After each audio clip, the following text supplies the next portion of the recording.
दरमा 1 लाख कोटी Elon Musk माने विश्वर धनी व्यक्ति एलन मस्क को $1 ट्रिलियन रो दरमा पैकेज मिलिबो जहां भारतीय मुद्रा रे 1 लाख कोटी।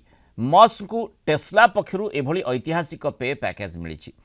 टेस्लार बोर्ड ऑफ डायरेक्टर्स एथिरे सनंद देइछंती। एथि सहित मस्क इतिहासर जेकोसी कॉर्पोरेट रे कार्यरत कर्मचारी दरमाठू अधिक दरमा पाइबार रेकर्ड निज नारे करुछंती। ई पैकेज वर्तमान जेकोसी कॉर्पोरेट सेक्टर मुख्य को दिया जाउथिबा दरमाठू ढेर अधिक।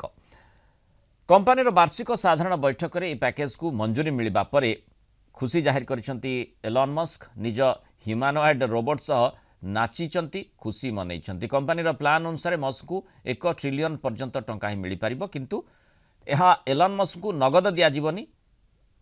या बदले तांकु कंपनी तरफ 423 मिलियन नुआ शेयर दियाजिबो, किंतु ए सबु मस्क कार्य दक्षता उपर निर्भर करे, कंपनी विकास उन्नति उपर निर्भर करिकि तांकु ए टंका मिलिबो ना नाही। एते परिमाण टंका जहाँ केवल विश्वर क्षुधा को मेंटेई पारिबो ता नुहे, बरं 3टी अमेरिकीय तैल कंपनी मध्य किनि पारिबो।